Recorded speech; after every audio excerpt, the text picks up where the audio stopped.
Okay, welcome to One Stop Co-op Shop. Steve here with two special guests today. Got with me Bageltop Games. How's it going? Pretty good. How are you? Good. Glad you could join us. Yeah, thanks for having me back. Always, always. And I also have Legendary Leagues. Welcome. Hi, Steve. Hey, thanks. So we did this for the last set. We sat down and did a deep dive review of all the cards in it, and I thought, you know what, let's try to do it again. So it was a lot of fun with you guys. You guys are awesome. So I'm so excited you guys decided to join and have cover Doctor Strange. Hey, Ryan. So, Bageltop, you're always busy. I swear, I can't even keep up with all the content you put out for Leicester. It's amazing. It's so much good stuff. So I you've been up cheat though. to. I stream and then I put out the same video as a stream, so it seems like it's two things. It Don't tell is. anybody though. And so you're running a randomizer league right now. So can maybe you share a little bit about that? Yeah, I'm actually running two events. One is a randomizer league. I run that every single week. Thursday, I randomize a game on stream and I play it, hopefully well, and then everybody else tries to play the same exact setup, two-headed solo, and then compare their scores at the next stream, at the beginning of which I show the scores, then play a new one, keep cycling. Second, I started my first tournament where everybody can play. It doesn't matter how many expansions you have because I give you a setup based on what you've got. And it's a double elimination bracket tournament. It goes about 8 weeks and then it's done. We're doing our first one. We're about halfway through, and I think people are going to want to do another one. So stay tuned for that, probably in the summer. Cool. And where can people find these tournaments and other events? Well, if you go to bageltopgames.com and get a link to all my socials, and on the Discord is where I do most of the communications on that. So you're going to want to go to discord.bageltopgames.com, and there's channels for each one of those events. Yeah, I recommend checking out the Bageltop stuff. He does awesome work, and I think I have links in the description if you want to check it out. Um, Also, Legendary League, you've been busy too.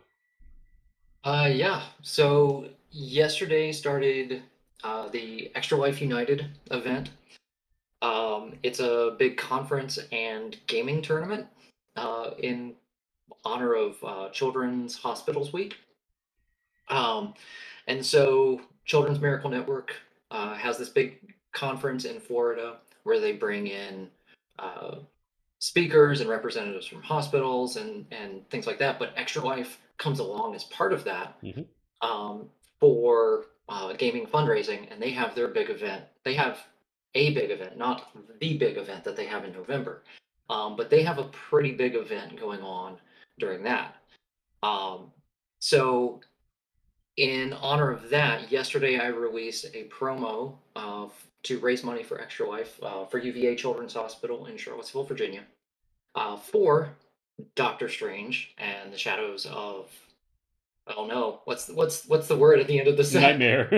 Nightmare. Shadows I of was going to Nightmare. say Dormammu, but Is it Madness? Is it Madness? No, it's Nightmare. Nightmare. Shadows of Shadows of Nightmare. Nightmare, yeah. Yeah, yeah. No, Madness is the movie. That's why Correct. I'm getting confused. There is a special astral plane promo location. Not a location like Revelations locations, but an oversized card that you can use to represent the astral plane in your games. So that is available on my Extra Life page, extralife.org/participant/legendary. Um, and then I participated in their tournaments that they had today and yesterday as well. That went really well. From those tournaments, I raised $1,850. Whoa, nice That's incredible. job. Wow. Wow. Yeah, that's more than I have raised in most years on That's my own. incredible. Um, and so I'm really excited about that. And on top of that, I've raised about $500 already from the Astral Plane promos. Wow. Well, congrats. That's amazing. And you still have the Destroyed City Space promos too, right? I sure do, yes. Awesome. So Those those are are all great. available. I highly recommend checking those out and getting some of those. Definitely. And it's for a great cause too. Children's hospitals can't go Absolutely. wrong. So absolutely. Cool. Well, that's awesome, guys. Well, I think that mentioning the astral plane is a good tie-in to talking about what we're doing here. So let's dive into the review part of it. So we're going to go into all the elements of it. I think we'll start with the keywords and then jump into the heroes, the villains, masterminds, and end with the schemes. And we're kind of talk about the whole thing. Join us live, watch in the comment section. So feel free to ask any questions you have. Drop in your own comments. It'll be a fun chat. But since you mentioned the astral plane, let's talk about that as the first keyword. So the astral plane is a entirely new location in the city, and this location only exists when a card references it. So it's not normally in the game, only if the mechanic is present, basically. And what happens is you can take a villain, or a villain might do it themselves in some cases, or Mastermind, and they will enter the astral plane, this one space, and if and just they'll stay there. And then if you want to try to attack them, the only way to deal with them is to use recruit instead of combat. That's the only way to deal with them. You can't use piercing energy either. And so whatever their attack value is, you have to do that in recruit. If you aren't, if you don't do that or are unable to do that for whatever reason, and another enemy enters that spot, they will escape, and the same escape effects happen like they would run through the city. But that is basically what Astral Plane does. I'm gonna go super rules nerd correction on you. Go ahead. And it's totally fine. No, actually, the astral plane is not even part of the city. It's not even a city space, which is cool because there Thank are a you. lot of mechanics in Legendary that do with specific spaces, but also the city proper. And You're this is outside of that. So there's little loopholes that this provides, and I won't talk too much about it. But what I love about the astral plane is it's a little wrench in the works that takes other established mechanics and makes them either not work at all or work too well. And that is, again, great for a randomized game because it just adds so much of an X factor.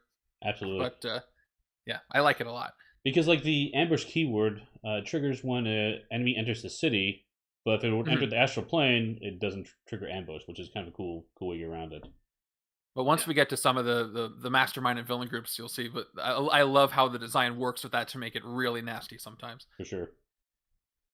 Yeah, and I think one of the important things, and we'll probably come back to this over and over again when we talk about things that care about the astral plane, is that it's this element in the game that forces you to still pay attention to your recruit management throughout the game, right? You don't want to KO all of those recruit cards Right. when this is available, right? When it was announced in the Upper Deck blog, there were lots of questions that popped up of, oh, what about this? What about this? What about this? And lots of little rules questions about how things interact with it. We caught all those in playtesting. And so I knew, like, just wait. It's all in the rule sheet, right? There's like a paragraph that's like, here's how it interacts with all of these other keywords that we've done. Chivalrous duel and bribe and things like that. So. Definitely. Yeah, that worked really well. I really like this one a lot. I think we'll go through the keywords, and then maybe at the end we'll talk about which of these are each of our favorites, because that'll be kind of fun to reveal at the end. Anything else you guys want to say about Astral Plane, or we keep going? Ready to go? Let's do it. Sure, let's keep going. Demonic Bargain is also a new one, so this one is pretty cool. It is sometimes optional and sometimes not, depending on the situation, because sometimes a villain or a mastermind might force you to do it. But basically, it is when you play the card or whenever it triggers, basically, you will get an additional benefit, a positive benefit. And you always get that benefit, but before you get the benefit, you have to do a bargain, a kind of a risk-reward type thing. And so you will discard the top card of your deck. If it costs 0, you're fine. If it costs anything other than 0, you gain a wound. Dealing with the devil, basically. And yeah. that's basically all that's to that one, right? I didn't miss up any rules on that one, did I? You're good. Good, thank you. The thing that I really like about this is that this is a keyword that is very safe in the early game, but the tension really gets cranked up the further you go along in the game, right? Absolutely. Because you're going to have fewer of your starter cards. Like you typically want to KO them, but now when you have Demonic Bargain in play, you're almost trading that for wounds. And then that levels out a little bit. Yeah, it does. Keep going. Yeah. Yeah. And this one thing that's really interesting was that this plays really well with Investigate, which you have in Messiah Complex, but you were supposed to get this first. Oh, interesting. So, yeah, right? Because the order of those sets got swapped. So we played through this entire set, and then we got Investigate. I'm like, oh, oh, this is a nice little power play that I have available. But I think there's still a lot of top deck control in Legendary anyway, which makes it really interesting when dealing with the demonic bargain. If you're able to circumvent the risk reward a little bit, you kind of know what's coming. There is, but what's funny about that is there's a lot of those top deck mechanics that are designed to put stuff that costs more than zero on the top of your deck, It's like true. wall crawl, which is optional. But sometimes the cards that came on up that were wall crawl, like Daredevil set before there was a wall crawl, are not optional. So a lot of the mechanics are designed to do that for early good draws, and this just totally goes right against that. Because that'll cause. There's a couple cards we'll see that work really well with wound mitigation and turning that into attack. And with this keyword, you can actually work with it and get the wounds on purpose. But yeah, like Jason said, it gets worse in the late game. But then if you get overwhelmed with wounds and can't get rid of them, wounds also cost zero. So if you have a wound already at the top of your deck, you won't have to get more wounds. So it kind of think about a graph that goes up and levels out a little bit. But a lot of them don't let you make a choice, but you still have a choice as to how you're going to build your deck. Are you going to, just like you don't want to KO those cards to be able to fight things in the astral plane, do you want to KO all your zero costs because you still might be able to avoid demonic bargains if you hold on to them, or the wounds of demonic bargains if you hold on to them a little bit? I'd rather have a zero cost one recruit or one attack card than a wound. So makes you think the entire game about it. You cannot ignore it if it's part of the setup. Definitely. And I also liked how there were a lot more opportunities for cooperative play when it came to demonic bargain, because in some cases you can choose a player to make the bargain for the effect, and if you're playing more than one person, which can be pretty interesting. Or adversarial play. Or adversarial play, exactly. Okay, the last keyword in this one, the new one, is ritual artifacts. So artifacts is something we've seen before, and that is basically when you play the card, it will remain in play. It will persist until, well, hopefully forever, generally. Now, ritual artifacts are different in that you'll put these in play, and they all have a condition to them. Maybe someone might say, hey, if you draw a card, then you can choose to discard this ritual artifact to gain the effect. And so you need to, like, essentially you're completing the ritual of the spell to get the bonus out of it, effectively. This one I liked a lot. This was really interesting in how you can build up your board and have some pretty cool plays. And the nice thing about ritual artifacts too is they're optional, so you can obviously trigger all of them, or you can choose to do some portion of them during your turn. I really like these. There's I think 3 variations on artifacts now. There's the standard ones. There's with like once per turn you can do this if you basically tap the card to do that. Right. There's thrown artifacts where you throw the card to the bottom of your deck to do the effect. And I think I like these ones the best. And I already wasn't a fan of artifacts. Like the thrown artifacts, you can wait around until it's the right time to use them. Mm-hmm. But unlike thrown artifacts, these will synergize and chain with each other a little more than those will when you're not just talking about how many cards you discarded, for example, with some of those. And it's funny because the flavor is built around these magic items, right? But they feel to me more like spells than anything else in this set, just because you have this in your back pocket and you can quote unquote cast a spell or use the item. And flavor wise, I love it. Mechanically, I love it as well. Definitely. Yeah, I think one of the really interesting things about the ritual artifacts is kind of the balance between this is the condition and this is the effect that you get. Mm-hmm. Right? And I think we'll talk more about those on like the specific cases when they come up. For sure. But nice twist on artifacts. I'm always curious to which keywords are going to come back and be altered. It seems like artifacts one of the easier one to alter and add conditions, and it was, I think, done beautifully. I like that one too. Yeah, that was really cool. We have a fun comment in the section here. Maya was mentioned. I think Demonic Bargain would have been more fun and scary if you had to collect the same amount of wounds as the card's listed price. That could get brutal real quick. Oof. Oh yeah, we just revealed this die count. Oh gosh, nope. 9 wounds or something would be insane. I think Jason, you mentioned something in the past about Dormammu being Dread Dormammu, and you wanted that Dread effect, but there's only so far you can go. Yeah, Yeah, you definitely want some scary things, Mhm. but picking up 6 wounds at a time is not. There's a difference between scary and I just don't even want to play. Fair enough. So curious, you guys, which is your favorite keyword of these three? Start with you, Bageltop. Um, I think they're all great. I Mm-hmm. don't really they're not really separated as far as how much I enjoy them compared to some of the ones in the Psi complex. But I think um like it's to me I like demonic bargain enough, but I think it's a tie between astral plane and the ritual artifacts. Okay. Those just because they're you're thinking about them and you're dealing with them every single turn of the game almost when you're playing with these sets. Right. And the demonic bargain the same, but you're more with the demonic bargain you're more worrying about bad things, and the astral plane you're worrying it's kind of neutral, but with the ritual artifacts you're worrying about when to get the best combo off, and a lot of the heroes use it. So actually maybe ritual artifact edges out the other two a little bit, but that's where it would stand for me. What about you, Jason? What's your pick? Demonic bargain the way. Oh, okay. um, because I really do like. Personally, I like sometimes when you have those bit of a random element that you can't foresee in a game, right?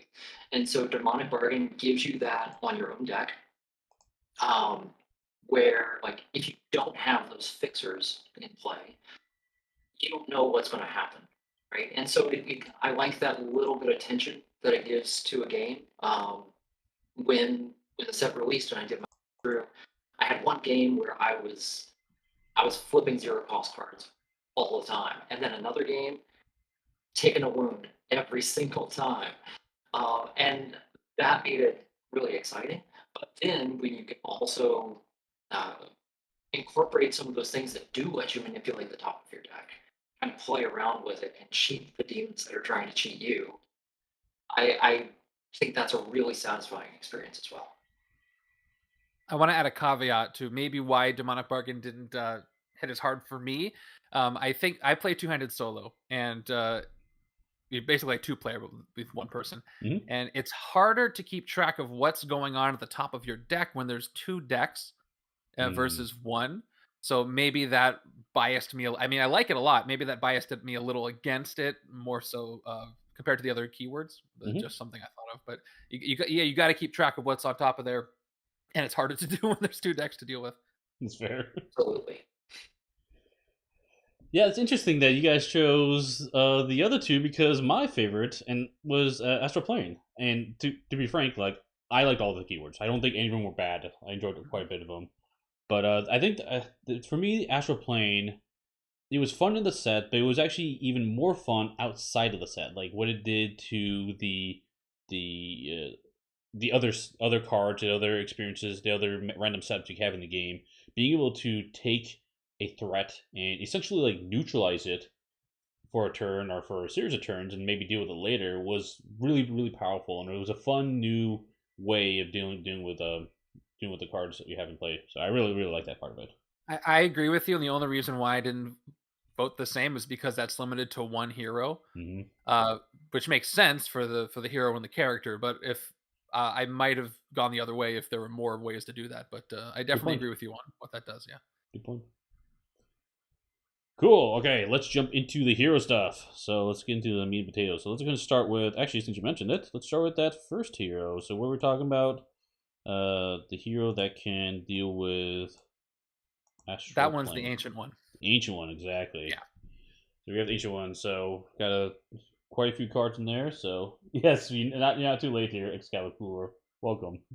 Uh, so yeah, this is actually the card I have for now, the Astral Confrontation. For 3 to recruit, we have a villain from the city enter the astral plane, and that's one of the commons. So that's I enjoy the card a ton. I wasn't sure what to think of it at first. I'm like, that's kind of cool. It's kind of cool, but like as I've used it more and more, I really wound up loving it. This one just blew my mind when I really understood what it did, and I look forward to hearing how this one developed. Oh, But the Warbind. So go back there real quick. This one here, the no, War. the astral confrontation, the one you were saying, the Oh, common. okay. Yeah, that one. Yeah. Yeah. Um, this is so deceiving as to what it can do. Yeah. taking something out of the city and putting it into a space that's not the city. Yeah. If you don't have any other cards from Doctor Strange in here, you can leave it there forever. Mhm. It'll never leave. And if you don't put anything else in it, so if you have, and that's any villain, they could be a villain that's threatening, that's uh, about to escape or fortify something, something that has a ton of shards on it that you can't deal with, something that's part of a scheme. You can just park it in the astral plane, and it's not your problem anymore. Right. That's just, and then eventually maybe you could fight it. But there's so much more on top of that. But just that one aspect of what the Ancient One's common can do is a huge deal. Absolutely. It's a really cool, really fun card. I think this is like one of those things where it was just like, nope, got it right the first time. It was always doing this. It always cost this, right? It never changed.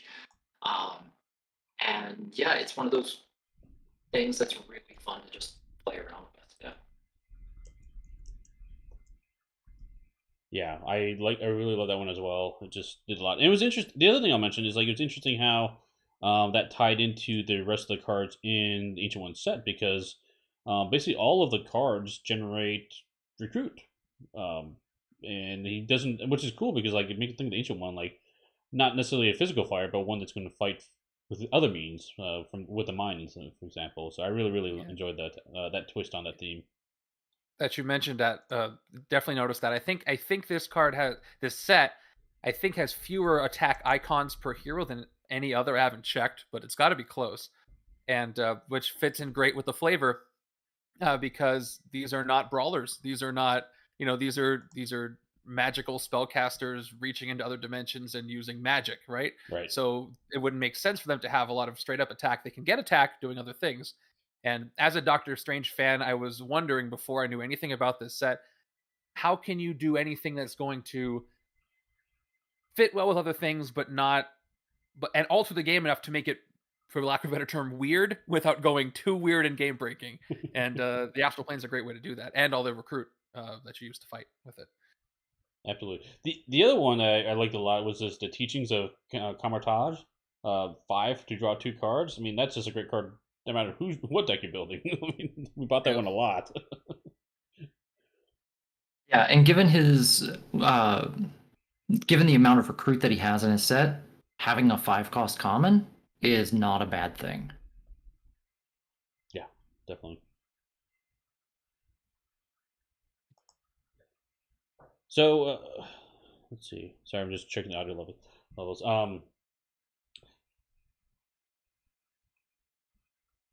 Okay, I think something better. Let me know, guys, if the audio is a little off. We're trying to tweak it a little bit as we go through here. So And then okay. Yeah, this was a real surprise for me. I wasn't sure what to think of the Ancient One, but this is one of my more favorite heroes in the set. I like them. I liked a lot of them, honestly, but this was one of the top ones for me.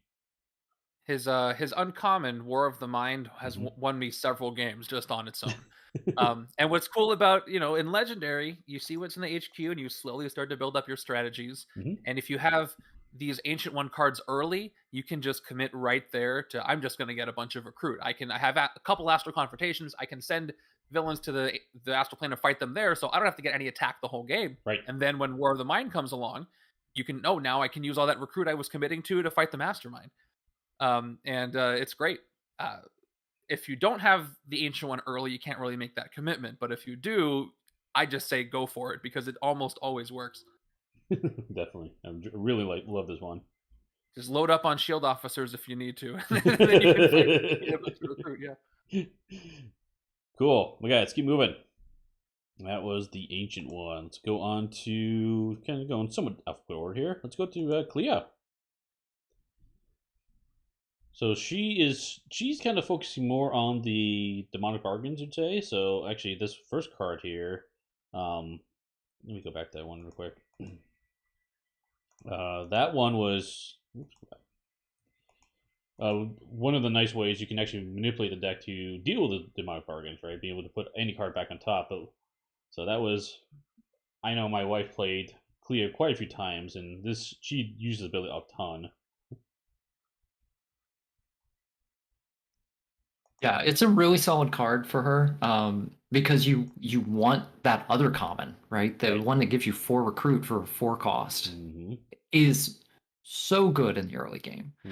And then to have this as a backup later and it also ties into her uncommon. Um, it's she's got a very, very good set of cards here. Absolutely.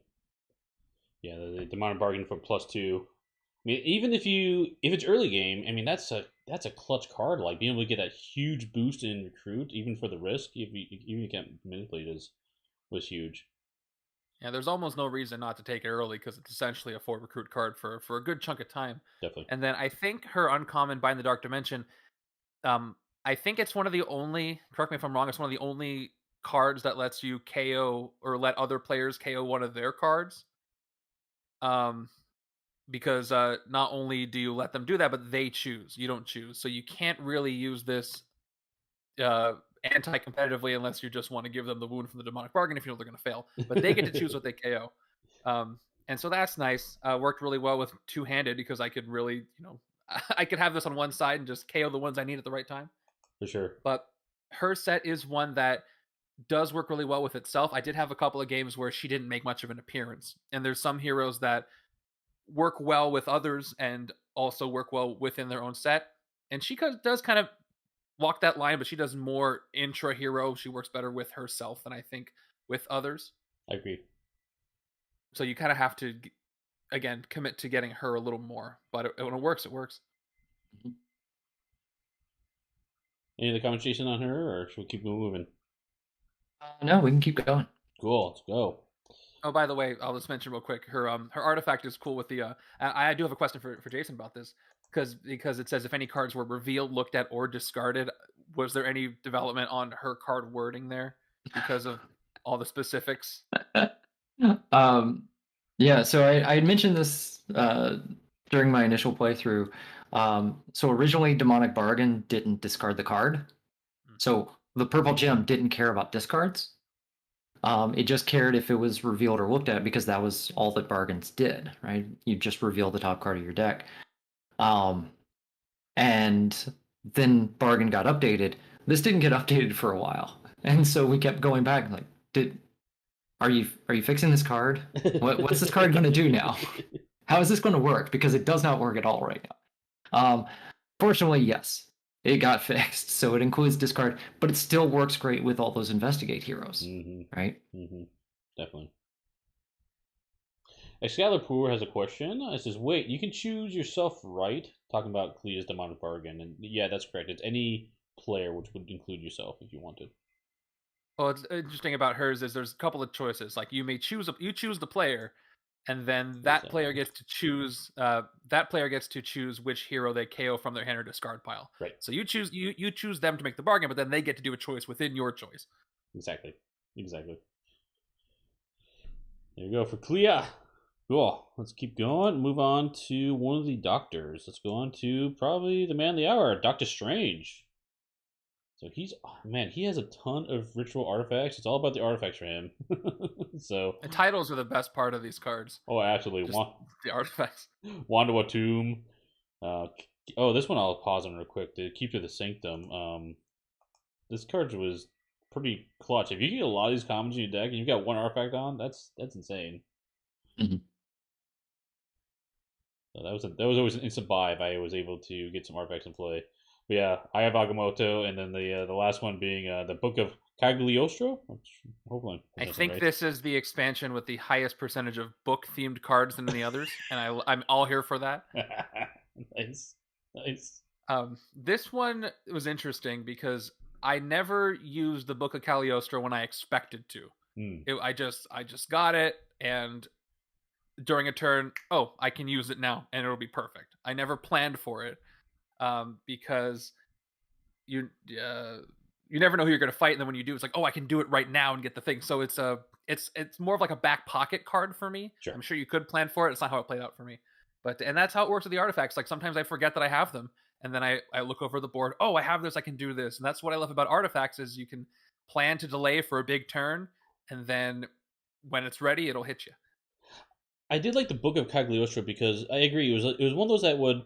Sometimes it had a pretty powerful effect. Other times, maybe not so much. But it was one that I felt like it was comfortable to just keep in play pretty much all the time. Because the other ones, you kind of want to discard and use the abilities frequently. And this one, was nice to trigger those if you have an artifact. Keep doing the stuff, right? So Yeah, and it's cheap, so you know Mhm. if it shows up, you might as well pick it up and Exactly. hold on to it. Exactly. And the cool thing about artifacts, again, if you have them all in the field, it's going to change. And this is the cool thing about artifacts and demonic bargains is that if they're on the field, they're not in your hand, or not in your hand or your deck or your discard. So if you have a bunch of 0 costs in your deck and a bunch of artifacts out in the field, you're more likely to not get wounds from the demonic bargains, and then you can just do stuff from the field. So I love that flavor of Doctor Strange and Doctor Voodoo and then some of the other ones keeping their stuff away from Dormammu until they need to use it. For sure. It's really cool. Yeah, for me, I think Doctor Strange is maybe one of the harder guys to use in this set. Because when you look at the conditions on those ritual artifacts that he has, Mhm. they're not things that are necessarily easy to do, Yeah. right? Like if you don't get that Keeper of the Sanctum, you're probably not going to draw a card Right. to use the Wand of Watum. Right. For the eye, you've got to play another artifact or 3 cards of the same hero class. Hopefully you've got that card draw, right, to be able to get that to work. And then the book it's going to give you a recruit, which is good against the astral plane, right? But you still have to what the effect that you get from it is based off of the VP on a villain, right? So his stuff can be very powerful, but it's also a lot trickier to use than Dr. Voodoo's ritual artifacts. Yeah. It's interesting because I had not exactly the inverse experience, but I had an easier time using Doctor Strange just because my playstyle is to just kind of wait until I can use them all at once, and then you don't have to worry about that, which can hurt you. Doctor Voodoo is a different mechanically, but I feel like, and I'll talk more about this later. When you have games where there's multiple characters and one is this is a simpler character, more straightforward, more average stats, and you have the second one that is really niche and you got to do a lot of different things to make it work, but then there's a really big payoff. I feel like Doctor Strange is the first one that's the more well-rounded when it comes to the artifacts. Then Doctor Voodoo is that second one that's a little more mechanically involved. Yeah, agreed. Yeah, let's go and jump down to Dr. Voodoo since you brought him up, because he's kind of similar, but also very, very different. So ritual artifact with him, but his triggers I think are much more challenging to make work. I will readily admit that I have not gotten him to work yet. Like, not to say that I don't see the potential of what he can do, because Jason's mentioned it before, but it's tricky to commit to that and make it all work. But I love what his sets do, and I gotten maybe it partially to work, and it did some really cool stuff. But it's going to take some more time, and that's cool. It's cool to have a character with that kind of depth in this game, where there's only 4 different cards and how they interact. But I feel like I haven't completely understood the best way that he is able to function. Yeah. His rare is probably I think the hardest one to work because it triggers off of a KO. Now, his recruit common gives you a KO with a trigger or a condition on it that we haven't really seen before. And so I really, really like that recruit common. So you can discard an artifact or 3 cards from your hand, and then KO a card from your hand or discard pile. Right? There's no class trigger on that. And so the idea that you could buy one of these on round 1, and then when you cycle back through it on round 2, right? Not turn 2, but round 2 through your deck, you're going to be able to KO something, right? Compared to most other cards that require a class trigger. So like you have to have something in the HQ to trigger off of it, and you've got to get it in your hand. Dr. Voodoo says, nope, just discard some stuff from your hand, and I'll let you get rid of one of those. And since it's giving you 2 recruit at the same time, right? Discarding 3 starter recruit cards is not that painful. Yeah. I found myself using that discarding 3 cards from your hand ability more often than I expected. I'm like, well, that's kind of a steep cost, but I mean, when you have those guys, those starters in your hand, and it was easy to trigger, like, yeah, I'm kind of sacrificing one of these 3 recruit guys to, well, maybe not quite like that, but it was worth it for the long haul to be able to get that engine up running quicker than having to worry about getting the right cards in your hand. I'm curious though too. I don't know if you have any insight on that one, but why the difference between this common card when you have an artifact requirement or discard additional cards from your hand, and why only this card and not the other cards for the artifact? I don't know if you know if that was a part of the intention, because all the other ones, like you said, require you to like discard an artifact or have like the which is other common. It's the five cards. Oh, 3 heroes of a class. That's right. To get +1 to it. So that this one does not give you the option to discard cards to trigger it, which is interesting. But yeah. While he's coming back, I got as far as the restriction on that is interesting because it basically says one artifact is equivalent to just 3 general cards, and my guess would be that that extra condition was added because it wasn't triggering often enough. Oh, maybe. Yeah. But the KO power is worth it because KO power can be scarce. As far as the rest of his hero set, real quick, Medallion of Many Loas is the easiest one to wrap my head around because it's basically another old keyword spectrum where if you have at least 3 different classes of heroes. Yeah. And what's great about the medallion is it counts artifacts that are out in play. It says if you have at least 3 hero classes, there's been some rule sheets that go over what it means to have a hero that you have, and heroes that you have include hero artifacts that you have in play. So if I've got a medallion, a staff of Legba, and one of Doctor Strange's artifacts that's arranged, every turn I can just keep discarding 1 medallion to get 3 attack from that and just keep cycling back through. Totally. And that's a nice engine in its own. And Staff of Legba is one I picked up on other decks where, like, if I built a Ancient One deck that had a lot of recruit, I might pick up Staff of Legba to maybe manage something in the city because I'm recruiting a lot of cards. I'll let recruit that I've got if I'm not fighting with them, and I might recruit a 5 cost. There's 5 attack, deal with something in the city real quick. Yeah. And one really interesting thing about the medallion is that the medallion is tech and the staff is strength, which are like the 2 classes that have the least representation in this set, right? Mm-hmm. So it's very easy to get those and just kind of leave them in play. So right there, you've got 2 of your 3 classes. Sure. And then you've most likely got a 3rd in your hand, right? Or a 4th or a 5th, right? For when you use the medallions. I really enjoyed the Staff of Legba quite a bit in this one. Being able to basically turn those extra recruit points into fight in a clutch situation was huge. I mean, it reminded me a little bit of like a bribery in a sense, but I was also getting a hero for it.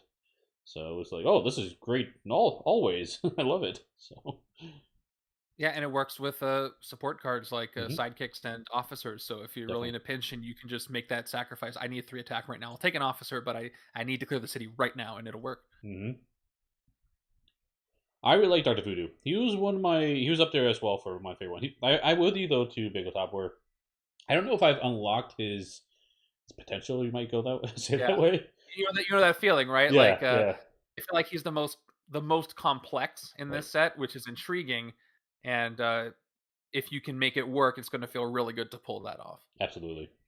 Yeah, I think between that recruit common with the weird KO ability and the Staff of Legba, he's got these 2 cards that feel really different, right?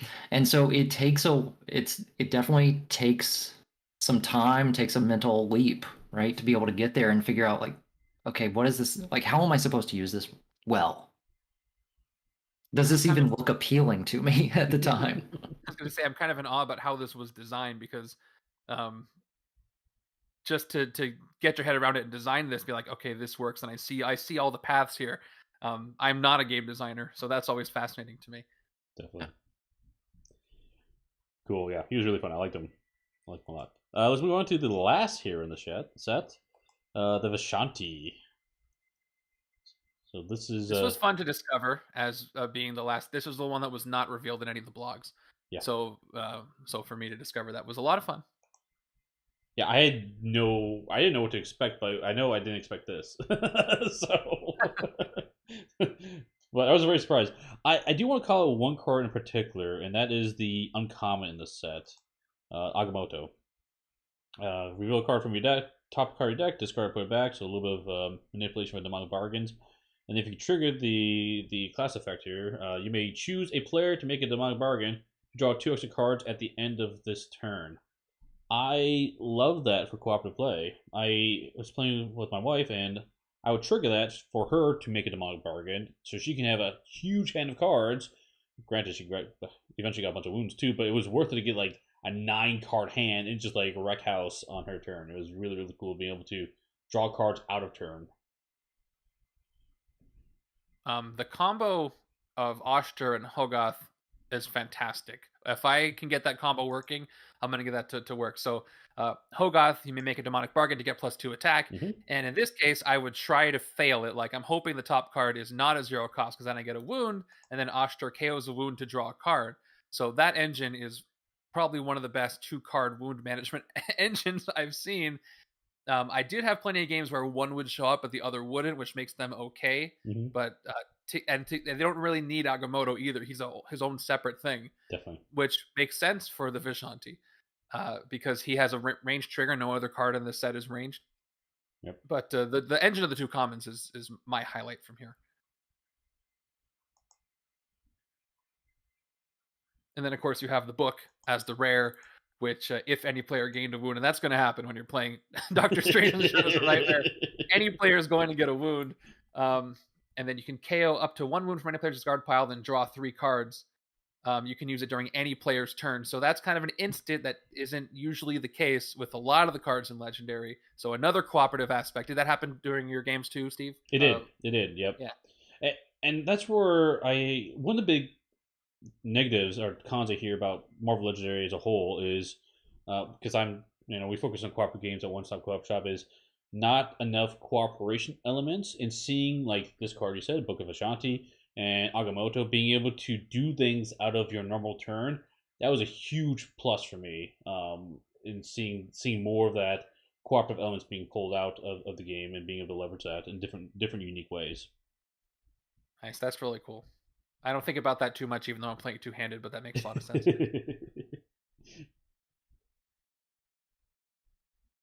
Okay, Jason, you have any other comments on the Vishanti you want to share?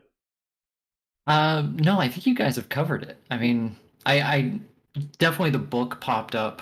It has that interesting, kind of interrupt feel to it. And then just kind of watching that play out, even in playtesting when I'm playing multiple hands, like and like what you said with Agamotto, being able to kind of set up other players and take care of each other that way was a really fun aspect of their group. Definitely. And I do have one. I don't know if you have an answer to this. These beings have been depicted different ways in the comics, so I'm wondering how these designs were chosen for their card art. I don't know if you have any knowledge on that. It's just something I've been wondering about. Oh no, I have no idea. I remember when Agamotto, he appeared in the early comics as like the caterpillar from Alice in Wonderland. That would have been funny on this card. I think I prefer this design. Me too. Do. So that is the 5 heroes. Do you guys have any comments on like which of these you really liked over others, or that were standouts for you? For me, it's the ancient one, 100%. Just because if the ancient one is in your setup, you know exactly what the ancient one can do. You can go for that, and you can. And in a randomized setup where you won't necessarily, there's only a mastermind and a villain group that use the astral plane. So if it's just the ancient one, you are set to use that as a parking spot, and they're one of the easiest to use, and you know exactly what you're getting. I like that. I like them all. I love the artifacts. The Vishanti is fun, but Ancient One is the runaway hit for me. I agree. I'm the same way. Ancient One is a runaway for me, and I'm also really like Dr. Voodoo with his unique abilities. I enjoyed that quite a bit. Yeah, I'm a Dr. Voodoo fan. I just really like the way his set works. But I've had a lot of time with it too. So yeah, ask me again in a year. We'll see how I feel about it. Yeah, they were all great. I enjoyed all of them for sure. Oh yeah, let's move on to some bad stuff. Well, not bad stuff, but bad guy stuff. Let's put it that way. Let's talk about the villain group, the Fear Lords. And So, I think I want to say right off the bat is I love the art and the heroes, but I think the art on all the enemies in this set is some of my favorite in a long time. mm. Just the colors and the backgrounds and the they're underworld demons, and it's great. Well, Definitely. I love the unabashed use of different colors in this. For sure. And the Fear Lords are. This group focuses on the astral plane element. So, as we were talking about the Ancient One being able to voluntarily put villains in there, if you're playing with the Fear Lords, you might not want to do that because they may enter the astral plane on their own accord. Despair is fun because he kind of has you can farm him for KOs a little bit. You could. I don't know if you came across that, but Yeah. yeah. So when he and he's terrifying at the wrong time. This happened to me where like you'll have, and we'll get to Nightmare, you'll have him or somebody else in the astral plane. When he ambushes, he goes right into the astral plane. So anybody there escapes, including Nightmare if he's there, which causes a pretty bad effect. Mm-hmm. So you're crossing your fingers and hoping he doesn't show up, and you're trying to clear the astral plane because there's no time there, which is the terrifying part. But if you get to him early and you have the Ancient One, you can fight him in the astral plane. He goes into the city, and then you can put him back in the astral plane. And when you fight him there, he goes back into the city, and you can farm him for KOs that way. Not the easiest because he's worth 5 attack or recruit if he's there. Right. But that's a little fun. But the astral plane, if a lot of these come out early, and especially if you have a scheme that cares about escapes, this villain group can be devastating. Absolutely. I liked how Despair would enter the astral plane first, then you fight him in the city, and then the Dreamstalker, if I remember correctly, this is the one that. No, not this one. Oh yeah, this one. If it's in the city, then enters the astral plane. So they like flip flopped, which is really cool. And Nox and Dreamstalker both do that, where they go into the astral plane after you fight them, which is Nox too. I like that. Yep. The Lurking Unknown is very odd, but I like it. Yeah, this one I had to sit down and like really think about what was going on with this card, so it wasn't quite. I'm wondering about the development of this one too. This is what I'm very curious about. Let's talk about what it does. So, fight. Reveal the top card of the hero deck. You spend recruit equal that card's cost to have the player of your choice gain that hero. But if you don't, the Lurking Unknown enters the astral plane, even if it's already there. Which was interesting because he's only 2 fights, so it's like easy fight. But you're required, if you want to get rid of him, that is, to buy the next hero, but you don't know what it is in a lot of cases unless you have. There might be some rare cases where you can look at the top card of the hero deck, but it's not very common. Right. Yeah, and I feel like when Messiah Complex came out, a lot of people complained about, I can't get rid of Pretty Boy. He's just going to keep attack. Every time I fight him, he just stays there, right? This is the same thing. This is possibly worse. I think it's worse, yeah. Right? But I haven't heard a lot of complaints about this yet. But yeah, this guy is probably the most annoying one in the group. Because of that extra little random bit of surprise that comes from the top of the hero deck, right? And it's not like you can wait till the end of your turn and say, "Oh, I've got two attack left over. I'll take care of this." No. Right. My guess about Pretty Boy is that he gives a little bit of pressure with the praying that the Lurking Unknown doesn't necessarily do. Yeah. And catches people off guard. That's my guess. But yeah, this sometimes this guy does not go away. Yeah, Excalibur mentioned random is still more annoying than unknown. He said so. Dreamstalker is great if you have 5 attack and recruit in the same turn, because you can draw 4 cards when you fight him twice. You draw 2 cards when you fight him in the city. He goes to the astral plane, and then you fight him for 5 recruit, and then you have 4 cards. You can do a whole nother basically turn within your turn and clear him. Absolutely. Which is nice. Yeah, the escape effect is nasty though. Each player discards down to 4 cards. Oh, no, they all are. Especially escapes against you and the evil wins, and with the villains and the Fear Lords don't mix well for you, and that's fun. It provides a lot of pressure. You're watching the astral plane like a hawk just to make sure that you're not going to push anything out of there, and it changes up how the game feels within. And usually you have to rely on schemes for that. but there's a few select villain groups that really change how the game feels, and adding that extra space with this villain group does that, and I think that's neat. Definitely. And also just having to fight a lot of them twice. Yeah. Mm-hmm. Yeah, I noticed that quite a bit. There was a lot of times where you had to, like, the city filled up was full more often because of that fact when he was playing with the Fear Lords for sure. It was very noticeable. Actually, I think I played a game with the Fear Lords and with cloning, and that was particularly difficult because that city was full a lot of the time. So, okay, let's move on to the next group, the Lords of the Netherworld. So, like how we just talked about the other group focusing on the astral plane, this one focuses on demonic bargain. And this one's interesting because you have to choose a player to make a demonic bargain when you fight them. But I really enjoyed the aspect of, in cooperative play at least, when playing with my wife, like, oh wait, we have to choose a player to do this.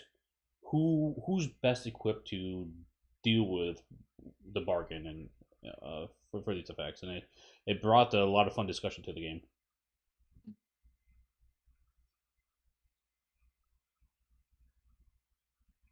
Actually, this go ahead. No, go ahead. Go ahead. I was going to talk about what's it, the Umar here. Let me go back. Oops, wrong button.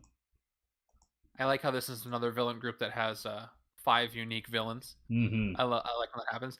I understand that one of the toughest parts of developing a mastermind is the always leads group, and a lot of them are doubled up for 4 different cards times 2. But it's nice when there's enough characters and enough mechanics to make it work that you can have a bit more variety. Yeah. I understand either way, but it's fun when there's 5 characters going to make my game a little more varied. I felt the Umar villain here. When you fight her, you can actually gain a hero from the KO pile, which is interesting. Being able to switch things out and get things that you thought were gone from the game back. I was not expecting that. That's a huge deal for some of the schemes that care about how many heroes are KO'd. Absolutely. That can get you a few more turns before you lose. Absolutely. Well, she always puts one out. She always KOs one when she comes in, right? Sure. And so she basically lets you set up what you want to get back, right? So maybe I can't recruit that Staff of Legba, but I can KO it and then set myself up to be able to defeat her and gain it for free later. I think I played a game with the Professor X where he's able to look the next card of the villain deck and fight it this turn, which is interesting because I was able to avoid the ambush effect and then fight to actually gain a hero from the KO pile. That's cool. Yeah. Oh yeah. There's other ways if you somehow get a gray card into the HQ, you can do that too. Oh yeah. I ended up with a shield officer in my deck today. I forget who did it. I mean, the HQ today, but that would be another way. Yeah, little things that might fit together. For sure. A lot of gaining cards and heroes. A lot of stuff that have to do with heroes and their costs in this villain group. Mm-hmm. Like Satanish is interesting because what's funny is so no matter what happens with Satanish, you gain a card, you gain a hero. If it costs the cost that it says. If he escapes, you gain a hero for cost 2 or less, which is interesting. Satana, right? Satanish, yeah. Oh wait, where is he? I must have missed him added into my slideshow. My bad. That's okay. It's the green one. Yeah, the green one. Ambush. Choose a player to make a demonic bargain with Satanish to reveal the top card of the hero deck and gain it if it costs 4 or less. That's his ambush. And then the fight effect is the same but costs 6 or less, and the escape is same effect but costs 2 or less. Yeah. So it's interesting. An interesting thing to do to try to stack a player's deck with cards they don't necessarily want. It's more of a bargain on top of the bargain because it could work out for you. It could not work out for you. Yep, it was fun group. It was another one that was good. I think I like the Fear Lords a little bit better because I just love the astral plane. It really changes how you can do fun tricks bouncing, but this one was a fun villain group to fight against. I think the Fear Lords are scarier. Yeah. As far as how fast they can cause escapes, but these guys are a little easier to deal with. But it's a slow burn with them because they can give you a ton of wounds if you're not paying attention and not cooperating properly with whoever you're playing with. So you got to watch out for them too. Sure. They were fun villain groups to play together, which is, when I test this out, once this comes out, I usually play a few rounds with just the groups from this set, and they work well together to provide threat from two different angles. Definitely. Anything else, Jason? Should we move on? We can move on. Cool. Now it's all the villain groups. Let's talk about the big dogs. Start with one of the masterminds, Nightmare. So Nightmare is interesting. So only 6 fight, so pretty decent, but not huge. When you fight Nightmare in the astral plane, instead of revealing a tactic, KO one of your heroes, and Nightmare moves to the Mastermind space. And on a Master Strike, he enters the astral plane. If he's already there, each player discards a random card instead. And then if he escapes there, each player KOs one of their non-gray heroes, and Nightmare moves to the Mastermind space. This guy was tricky. He was really tricky to go up against. Like, oh yeah, 6 fight, that's not too bad, but the fact that when you fight him in the astral plane, and you kind of have to because he's going to trigger escape effects, and he leaves the Fear Lords, what to deal with the astral plane as well. It was, you had to make sure your timing was on right, and I felt the tension of having to try to deal with them at that moment, and for no reward without getting the tactic. Yeah. I mean, you do get a KO when you fight him in the astral plane, which is generally nice. But I do like that back and forth feeling that he gives, and he requires you to have that good balance in your deck between recruit and attack. But he's not as annoying as MODOK. Right. And he's also got parallels to Mysterio, where you have to hit Mysterio a bunch of times because a lot of the times you'll come across a fake tactic. And one unofficial poll I did a while back put Mysterio as the #1 most popular mastermind in Legendary for a few reasons. I'm sure the mechanics are part of it, and I like Nightmare for similar reasons. I like the masterminds that have lower attack but are harder to just take down. Right. Both Bastion and Lady Deathstrike and the Messiah Complex have that similar quality as well. Exodus in that one is just gets super strong and hard to hit once. I like this aspect a little better. But yes, his escape effect, by the way, is each player KOs one of their non-gray heroes. Yeah. That is a big deal because depending on when that happens, everybody's got to do that, and you may have only a couple non-grays in your hand and you don't want to get rid of either of them. That's a huge deal. And because he always leads the Fear Lords, if he goes into the astral plane at the wrong time and you haven't prepared for it, he's going to get pushed out. Yep. So he fits right in there with his villain group in providing a lot of... I think he provides more dread and threat than Dormammu actually does for that reason. For those heroes, there's nothing worse than having, I just got this hero, I have things that are going to work, and they get KO'd. They're just gone. Discards are bad enough. So that's really fun. It keeps you on the edge of your seat when you're fighting him. Yeah, I really like this on Mastermind quite a bit. He's a lot of fun. I like how one of his tactics is, and when speculation was going on for what's going to be in this expansion, who's going to be there, the New Mutants had a keyword called Waking Nightmares. Oh, Nightmare, Doctor Strange in the Shadows of Nightmare, Waking Nightmares is going to be in this, which is a mechanic from that set, and it's not. But this tactic makes a reference to it, which I think compensates for a little bit. It pretty much does the Waking Nightmare effect, which I think is clever and a neat little toss to that keyword. Sure, definitely. And by the way, every single one of his tactics, when you fight him, he goes into the astral plane. Yeah. So he enters the astral plane on every single one of his master strikes, and when you fight every single tactic. Right. And this is a fun one. There's a scheme I think from Venom called symbiotic absorption, where you have one mastermind that uses the tactics of another mastermind. So you can do a fun combo with that, where some other mastermind goes into the astral plane and just sticks around there. I don't know if I want to do that for some of them. Yeah, exactly. It's just, the astral plane again. It's like another puzzle piece that you can rearrange in different ways. Maybe puzzle is not the right word because that has to fit one way. Just another part of the formula you can plug in at some point. Yeah, that's interesting. Now you got me thinking about Oh, don't go down that rabbit hole of weird combos because I mean Too I've late. been there and it's fun, but you'll never leave. Exactly. Cool. Anything else, Jason, on this one? No. Well, actually, yeah. So like one of the things that you can, uh, one of the tricks that you pick up with Nightmare is you talked about how painful it is to have him escape, but sometimes if you just have the 6 attack in your hand, or well, maybe some more, uh, fighting one of his fear wards to force him out, right? So that he's in a vulnerable position, or using the ancient one to push someone in and make him escape. So then you can, so then maybe you can hit that last tactic of his without needing the recruit to back it up, right? So that's one of those little clutch tactics to have in your back pocket when you fight him, to think about from time to time.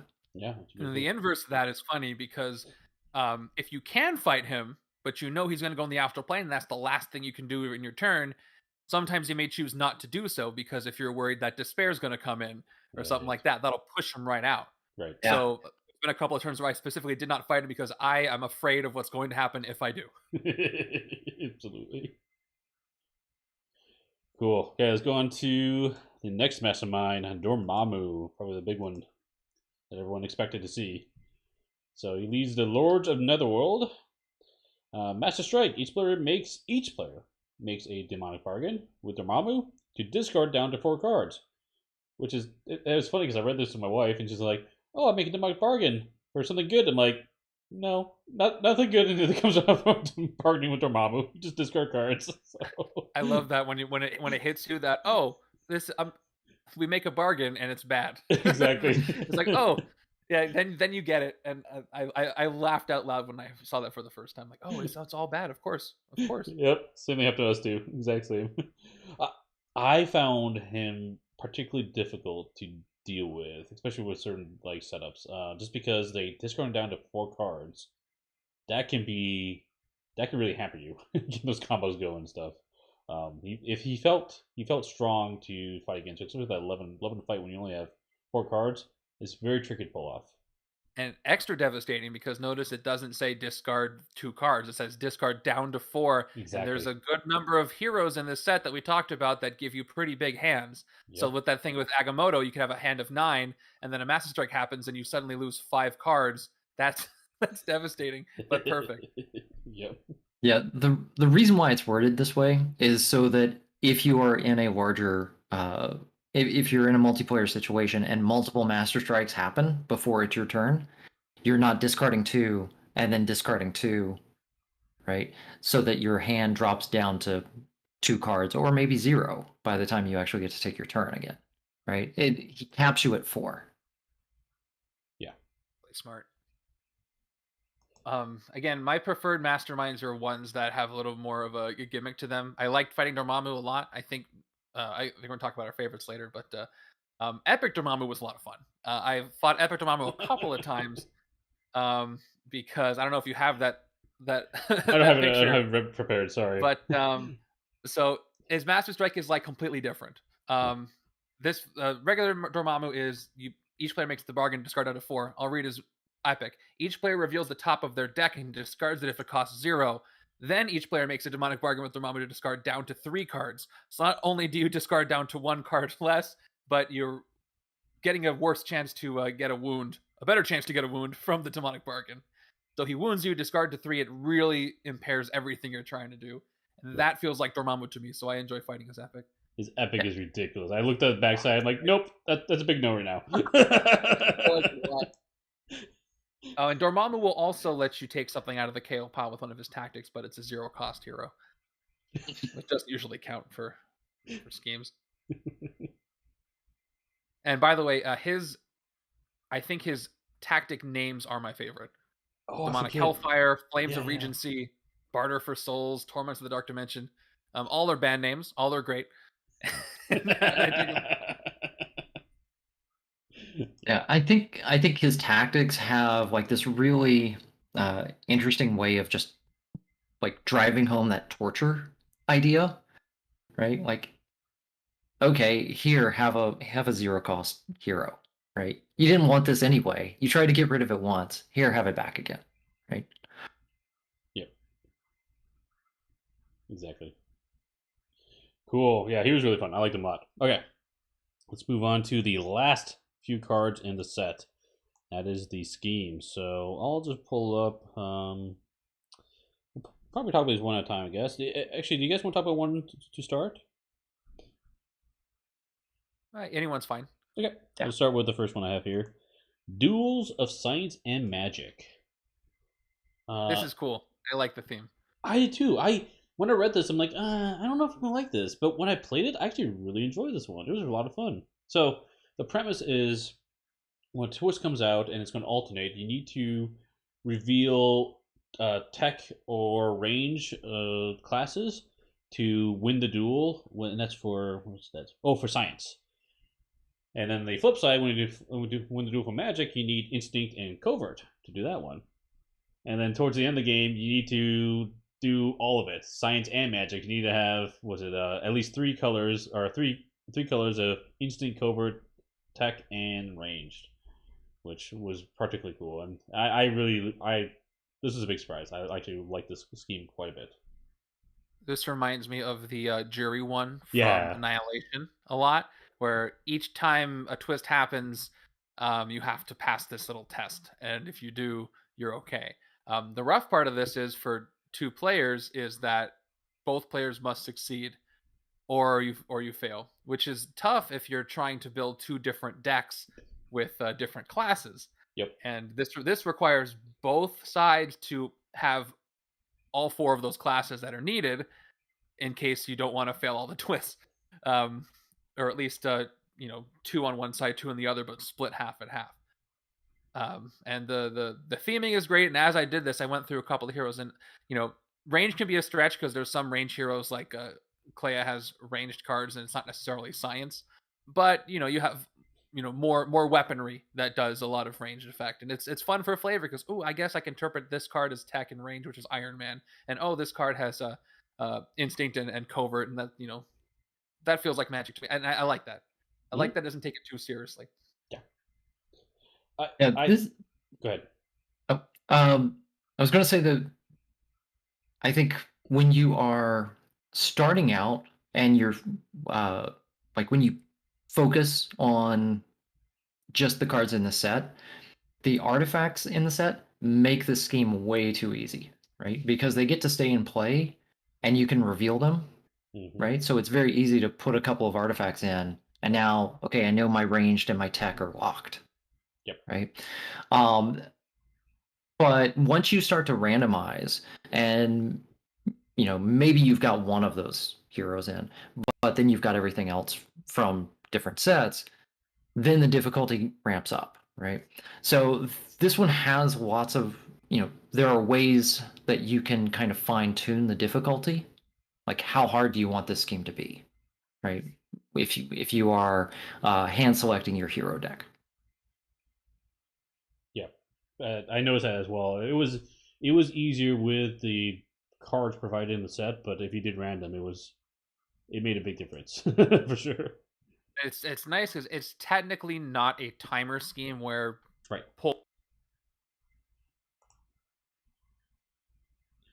Oops, sorry guys. Looks like we lost audio for a second.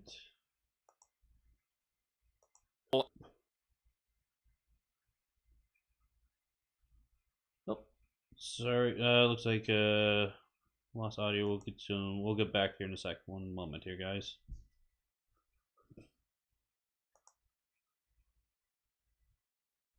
It's the magic. Okay, sorry about that, Bageltop. I kind of lost your whole explanation there this first moment. What was the last thing you heard? It probably wasn't. It was your whole spiel there. I apologize. I had to Discord had to reboot itself real quick. Apparently, it's fine. I forget what I was saying. Okay, it's okay. We keep going. We keep going. Okay, let's move on to the next one. Claim souls for demons. So for twist 1 through 3, each player makes a demonic bargain to rescue a bystander. If that bargain wounds the player, stack that bystander next to the scheme as a tormented soul. And 4 through 8 do the same thing but against shield officers. So you're trying to make sure you can definitely deal with those demonic bargains. Otherwise, this could really ramp up quickly if you're not careful. Those poor shield officers. I know. It's tormented souls. So, what do you guys think of this one? I really like this one. It gives you that kind of nice, subtle torture theme, right? Just ongoing. And then the way that the last group of twists work, even if you pass, you're taking an officer, which makes it more likely that you're going to fail in the future, right? And you got an officer, which you probably don't want. Right. I think this one also, a theme with a lot of the expansions is that the schemes will use the new keywords that are, prepared for that expansion to work with the masterminds and villain groups. And this is no exception. There's a demonic bargain one. There's also an astral plane one. Mm-hmm. But I think these two in particular compound with those cards that use that mechanic in a really nasty way. That this scheme is bad enough, but you also got, if you have Dormammu and you have his villain group, there's a lot of bargains going on. It can help if you get so many wounds that you won't get extra wounded from those bargains, which is a way to go. Which is a way to go. But and the astral plane stuff too, we'll talk about. But it's a lot when all combined together, and it can be fun. It's very thematic, but it's a lot of wounds, a lot of bargains. That silver lining is if you have a ton of wounds, it's okay, you'll pass. But you get a ton of wounds, so it's like I don't know if that's a good thing. Sure, why not? Exactly. You can write out the number of twists and then get rid of your wounds if you have that much time left. That's true. If you're lucky with early twists. Okay, let's keep going. This next one I was excited to see. Cursed Pages of the Darkhold Tome. So this was very challenging to deal with because I decided to take this on with Dormammu because I thought that was a fitting matchup. So special rules: Cursed Pages are ritual artifacts with, if you fight a villain or mastermind, you may discard this to get +3 recruit. That's pretty cool. So you know the ritual artifacts with them. Twist: put the cursed page next to the mastermind plus a cursed page from any player's control or discard pile or the KO pile. So the only safe spot is in your deck. For this turn only, the first time you fight a villain or mastermind, put one of the mastermind's cursed pages into your discard pile. So it's cool that you can actually gain the twist into your deck, which was interesting because like my wife was playing, and she drew the twist in her deck, and she like paused, like, is this supposed to be in my deck? Like, oh yeah, that's a ritual artifact. Like, okay, that's right. That was really cool to see that happen. But like, this one, I don't think there's any way to stop it. I think it's like basically going to happen. You might have a lucky turn where you delay it one round, but the fact that whoever the master is, they're going to gain a page plus an additional page is tricky. You might get one page back, but you can only get one page back. So to slow march to a lost condition when you get to 7 pages. Yeah, this one is my favorite scheme from this expansion. I like, you're like, ooh, I can KO the page with Dr. Voodoo. Right. And nope, it just goes back, Exactly. which is great. I like this one a lot. I like how it gives you extra artifacts to work with some of the other ritual artifacts that care about artifacts. The artifacts, the pages also give you they effectively cost 0. So if they're at the top of your deck, that's not going to give you a wound with the demonic bargain. Yep. So that's nice. And a lot of this is about the flavor for me, and it's so easy to see a card as a page. Right. Sometimes it's like, this is an angry mob. It looks like a card to me. It's hard to understand. But this is a page in a book, and I can really understand that, and that makes sense to me. So flavor-wise, I don't think there's a way to make that better. Yeah, this is probably the favorite of the group for me as well. I like that tug of war kind of feeling that it gives you, right? Like you're trying to grab a page and then the mastermind grabs 2 from you and then you try and grab 1 back immediately. And everything feels very urgent when you play this scheme, right? Mm-hmm. Because you have that 1 turn to try and grab a page back. Mm-hmm. And then when you draw it, you play it, and then you're trying to figure out, okay, can I get rid of it so it doesn't stay in play so that or should I play it even? Should I play it so that it doesn't go into play, or can I get rid of it this turn and play it and use it for the ritual, and then hopefully shuffle it back into my deck where it will be safe as long as it doesn't come up in my hand, right? No, wait, this one doesn't count. It doesn't check for your hand. But there's that urgent scrambling that that this game gets you into is really, really fun, I think. And yes, I'm the reason why you can't KO. Thanks. Well, that's good. That's a good find. That would have been like I was doing one of the other ones where you could KO one. And I like this change. Yeah. I like how this is one of those schemes that feels like it's a mini game that becomes the main game. Then you forget about the mastermind. Like, oh Right. no, I forgot how to win. I have to win this game by hitting the mastermind. But yes, I could see this. I would love to try this one with a larger group of people, maybe a 3 or 4 player game. That sounds like a ton of fun. I would definitely pull this one out if that was the case. I also like speaking of pulling the pages from KO. I feel like, oh yeah, you like try to tear them up and throw them in the fire, right? But like, oh yeah, they can bring it back from the beyond, right? The netherworld. The pages aren't Yeah, lost right. forever. Yep. And that's one of the things I love about this expansion as a whole. Messiah Complex is a lot of fun. It has a lot of mechanics in it, Uh-huh. but Doctor Strange is all about the flavor, as Mm-hmm. far as I can tell. And that's a big reason why I think a good chunk of people play this game and other games that are licensed this way. But Legendary does it like no other, and this is a prime example of that. Absolutely. Yeah, this was a big win for us as well. We like that scheme. One more scheme to talk about: War for the Dream Dimension. This Twitch says reveal the top 2 cards of the villain deck. The villain revealed with the highest printed attack enters the astral plane. If you reveal the second villain this way, guess what? You don't get a break. It enters the city. Put the rest of the reveal cards back in any order. And this was when there are 3 villains per player in the escape pile, or the villain deck runs out, you lose. Oh my goodness, this could be talking about another like tension moment where you get 2 enemies out of play, and now they're pushing the city forward, but also you got another one in the astral plane, and if you get another twist coming up soon, that could get us another escape effect. Oh my, yeah, this was a big. I like this one a lot. This is the only scheme in this set that cares about number of escapes. Uh huh. Which, as I mentioned earlier, with a lot of the other cards, will happen if you're using this set, which is cool. And also, what I like about for randomizer purposes, War for the Dream Dimension and the previous one, the Cursed Pages, use extra villain groups, Yes. which increases the enjoyability of why I like randomizers, because there's a lot of big mix of things, and having that third, in my case, playing 2-player villain group in there is a blast. So you get new interactions each time.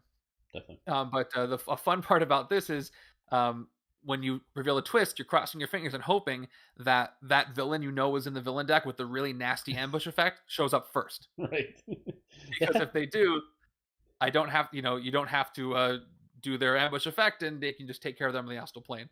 But they probably also have a really nasty escape effect, and they can get pushed out from there.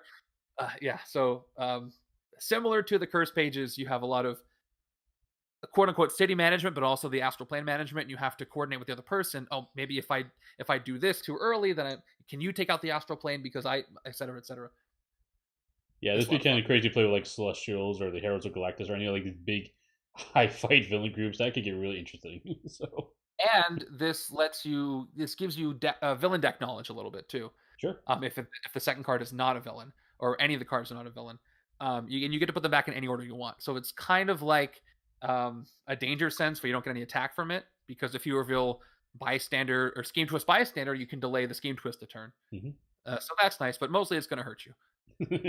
Definitely. Yeah, this one provides a really neat twist on the escape rush kind of scheme, right? Where you're checking to see like, okay, extra villains are coming into the city, and then you lose on a certain number of escapes. But now you've got 2 places that you have to worry about, and as we said over and over again, that astral plane can be very, very vulnerable. There was a point where we were testing this with a condition that said, don't use this with the Fear Wards. Or I think it may have even said Nightmare as well. I'm not sure, but it was something like that to basically relieve a little bit of pressure from the astral plane. But we kept trying it, and we all said it's fine. It just might be one of those one of those ways that it becomes a bit tougher, but you don't need the exclusion on it, really. Sure. Yeah. I would assume that caveat for not doing ambushes would be specifically for those ambushes that have things like charge that escape immediately. Well, yeah, the line in the rules, it's not just on the scheme here, right? That they don't ambush in the astral plane. Right. It was always there, and I think it was more because like a lot of things did weird they had weird effects, right? Like some of them cared about like what space it was in, or they would move in the city, like charge, or remember this was supposed to come right after Momentum, Annihilation Wave. Right? Yeah, I could see that. That would be pretty bad. By the way, speaking of Annihilation, there's nothing like using the astral plane to stick weaponized Galactus in the astral plane and just leaving him there, which is nice. But if you're doing something like this and he escapes, that's very bad. Oh, because, and Galactus still wins if you destroy the city, but the astral plane can be totally fine because you can't really destroy that. So that's kind of fun. Those interactions, again, I live for those interactions. Like it. Yeah, it's a big risk for putting Galactus there. Like, oh, he'll be fine there, but if he somehow escapes, uh-oh. Yeah. Excellent. Okay, that was basically all the cards in Doctor Strange and the Shadows of Nightmare. So let's go over some final thoughts, or your overall thoughts on this one. Bageltop, how about you start? Yeah, so I did not know what to expect with this set. I am a big fan of the mystical side of the Marvel comics, and again, I went into this. There's got to be things that change the game up. And my first impression that I wrote about playing this set is a lot of it feels like you're cheating, but in a good way because it's designed and balanced cheating. And I mostly refer to things like the Ancient One, etc. But after some more time with it, it still kind of feels like that. But what I love is that it's simple in its execution. There's the keywords aren't too complicated. They're real easy to understand, but just the subversions of not having a lot of attack, having those artifacts out, having things like the astral plane, having the wounds do something different they didn't usually do before, makes this feel. It gives you the same feel as when you look at the Doctor Strange movie and there's weird stuff going on in the background. Like it gives you that, and the box art right there you've got, it gives you that same vibe of this is a little odd, but it's working and I like it. Which is perfect for Doctor Strange. Yep. It's a great pickup for really anybody. Nothing here is too complicated. So if you're wondering which expansion to get, and this is on your short list of maybe small box expansions, you'll probably like this. Like it's good. What about you, Jason? Yeah, I think that the simplicity really comes through here. Like when you look at the rule sheet and you don't have anything that has like a really big long explanation, like the way that something like Clone or Symbiote Bonds does, right? These things are very simple. They're very easy to pick up. There's a lot of theme and there's a lot of connection to it, right? You've got the artifacts, a new twist on artifacts that we've seen before, so that's a pretty easy like learning shift. Demonic Bargain works well with a lot of cards that already exist, right? Those things that let you look at what's coming up in your deck, or those heroes that care about giving you wounds or getting rid of wounds for some sort of benefit. So there's a lot of that, and then you've got Nightmare, who has that very that quality, that Mysterio-esque kind of quality to him of you're going to be dealing with this guy for a while, right? That people really seem to like.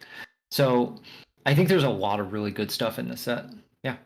I would even go one step farther and say that this set is an excellent companion for the core set itself.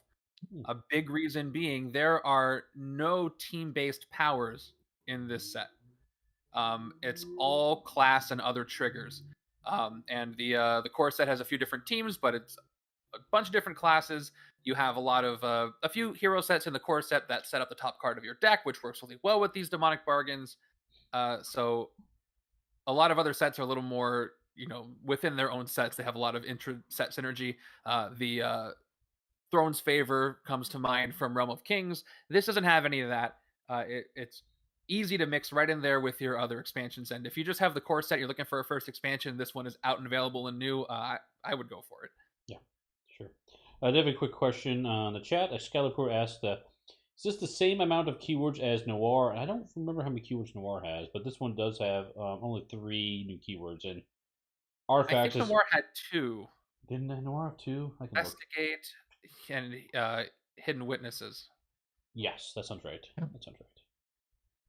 Yeah, so this one has kind of, well, I mean, Artifacts is not new, but Ritual Artifacts is new, so maybe 2.5 in this one, maybe. So I actually put together a chart.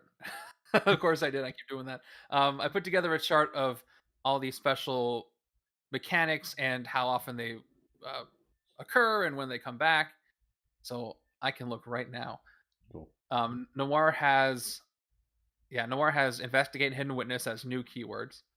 And then Doctor Strange has the 2 new keywords and a play on artifacts. Right. Yep. Yeah. Cool. Excellent. Yeah, I was very excited for the Doctor Strange expansion because I love the character in Marvel. He's one of my favorite Marvel heroes.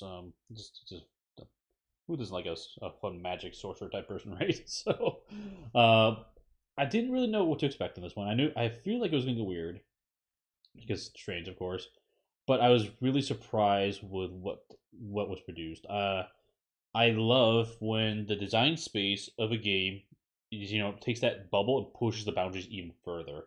I feel like Astral Plane was one of those where it's like, oh yeah, now you have a whole new space to play with, and this is going to interact a lot different than other characters, and other interesting combinations. And I love seeing that type of aspect of it. I get back to some of the abilities were were interesting. They were more of an instant effect where I can do things on other players' turns. I can even help other people, like give more cards in hand. So I can talk about Agamotto. Big fan of that stuff. So this one I really like the set. I think this is an easy recommend for me for if you're looking for Marvel Legendary content.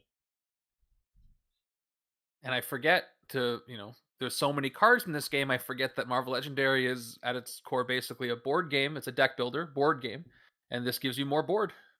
Yeah, basically more board. Exactly. More board, more manipulation there. So that's fun. Yep. Yeah, I would love to see more of those instant keywords would be awesome for me. And I don't know, I mean, they always have interesting keywords. I'm not gonna lie. I don't think most of the keywords. Well, maybe the contest of champions might have been one of them that was like a little, but I mean, otherwise, I mean, most of the keywords are really cool. But I want to say the Astral Plane and Extra Space was a big standout for me. Cool. Any other thoughts or things you want to share, guys? Assume not. Okay. Well, I would thank both of you for sitting down and having this chat with me. I love having these discussions on this Marvel Legendary game. Game continues to grow and just keeps getting better with more and more fun stuff that changes up the whole environment and space that the design space this game provides. So always very happy to see new content for this one. Yeah, I think there's one more expansion coming out that was originally for last year, the Guardians of the Galaxy MCU set. Yep. So Jason already knows what's in that. I don't. I look forward to that's the last one you guys have been waiting for a long time on, I think, right? So, yes. So I look forward to seeing what's in that, and I look forward to you being able to get that out there so you can be a little more caught up between knowing what they are at the release. I'm very excited for MCU Guardians to come out. Yes. Nice. I'm very curious about that one, and for a lot of reasons, but I'll have to wait and see. Now, remind me, that one is the next one, but then I forget the order afterwards because we have Black Panther and Black Widow, and I can't remember the other set's order. That's the order that's been announced so far. Okay. Yes. Okay, those 3 in that order. Okay.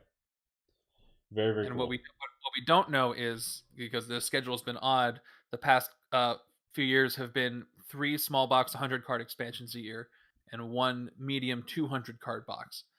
So the one that would be after Black Widow should be, according to that formula, a 200 card box, but I don't know how it's going to play out. Yeah, And we'll have to wait and see. with the shipping and everything, it's kind of a Yeah. it's a crowded I'm shoot. just happy to, we're going to get probably, we'll see what happens the rest of the year, but caught up with last year. It was a bit of a wait for a lot of people, but it's been really cool to have the communication and have all this stuff come out so far. Excellent. Well, you guys want to share where you can find your stuff? So Bageltop, where can we find you? Yeah, you can find me at bageltopgames.com. You can find links there to my YouTube and Twitch page. I stream Legendary 3 times a week. So check that out. I have a lot of events, like I mentioned earlier, going on with randomizer leagues and tournaments and virtual booster packs in the chat. And I do a legendary card of the day. And we have a keyword bot where you can look up keywords. There's a lot going on. So come visit the Discord, discord.bageltopgames.com, and say hello. I'll be happy to introduce you to everybody there. It's a great community. Oh, Scalper was asking about Inhumans. Is that a set coming out too? That was Realm of Kings. Realm of Kings. Eternals? Oh, the Eternals? Yeah. Eternals was an expansion that was put on hold. I don't know if Jason probably doesn't have any more information than I do, but because that's scheduling. But the last we heard is it was everything but canceled. So it was basically indefinitely put on hold, and we're just going to have to wait and find out. Gotcha. Cool. Jason, where can people find you? Let's see. So I've got the Legendary Leagues YouTube channel, which is mainly for my Extra Life streaming. And so all the videos there have a link to my Extra Life page. And then I'm on Board Game Geek. I'm in Bagel's Discord. I'm in the Upper Deck Discord. People can find me around, And then I run a monthly Advanced Solo League on BoardGameGeek.com and at LegendaryLeagues.com. Excellent. Well, I want to thank both of you for taking time for joining me this late evening to review the game. Yeah, thanks for having me. I look forward to the next one. Always. Yeah, I'm waiting for a dance-off. Wait for a dance-off. Nice. See if it's an actual keyword or not, because at this point I have no idea. Excellent. It could be. You just don't know. Just don't know. There's no way for me to know. Excellent. Okay, well, thanks everyone for watching, and we'll see you at the next stop. Bye-bye.